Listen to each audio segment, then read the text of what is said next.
Let's continue with the lecture, okay? Find the exact value of cosine of 45 degrees squared plus tangent of 60 degrees squared. So in other words, when your book puts this stuff, you're going to see it written like this from now on. What they actually mean is the cosine of 45 degrees squared plus the tangent of 60 degrees squared. That's what that means. Let's find the exact value. Well, according to our chart, let's look at the chart we just made. What's the cosine of 45 degrees? Let me see. 45 degrees cosine is square root of 2 over 2.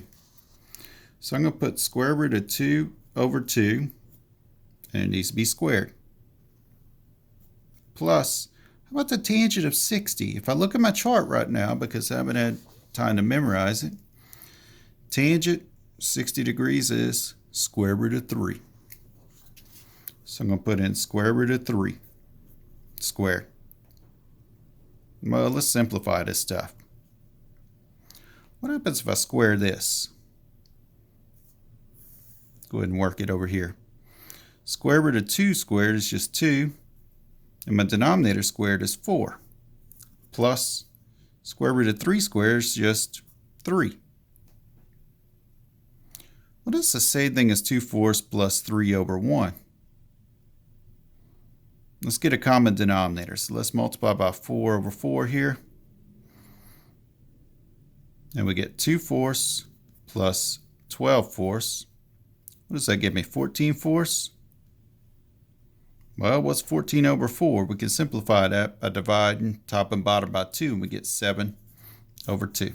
So my answer is 7/2. Let me show you real quick on the calculator how to add fractions and simplify and so forth. Especially if you have large numbers in the homework, so you won't have to spend your time messing around with that, okay? All right, what did I want? I wanted 2/4 plus 3. Well, let's put in parentheses 2 divided by 4, close my parentheses, plus 3. Gives me 3.5, which would work. But we got a neat little feature here that we can hit math, enter, enter, and what do you know? It gives it to you as a simplified fraction, which doesn't help too much in this example, but in other ones it will.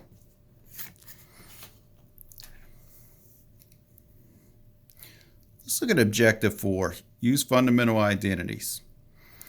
All right, so we have some identities here we're going to need to memorize. Cosecant is 1 over sine. Secant is 1 over cosine. Cotangent is 1 over tangent. Or we could say cosecant is a reciprocal to sine. Secant is a reciprocal of cosine. Cotangent is a reciprocal of tangent.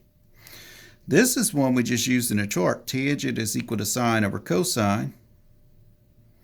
And the cotangent is just the reciprocal of the tangent.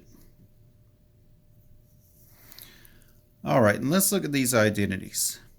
Pythagorean identities. We're going to use these a lot. Sine of theta squared plus cosine of theta squared is equal to 1. Tangent of theta squared plus 1 is equal to secant of theta squared. And 1 plus cosine of theta squared is equal to cosecant of theta squared. Memorize these. You will see them over and over and over again.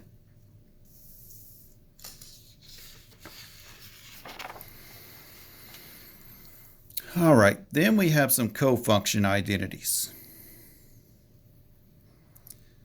Cofunctions of complementary angles are equal. What does that mean? That means, suppose I have the sine of theta. That'll equal to the cosine of 90 minus theta. And the cosine of theta is equal to the sine of 90 minus theta. Or in radians, you have pi over 2 minus theta. Pi over 2 minus theta here, okay? So sine and cosine functions, that's how they're related. And you'll see this for cotangent, secant, cosecant, and so forth, okay? I don't need to read through all of these.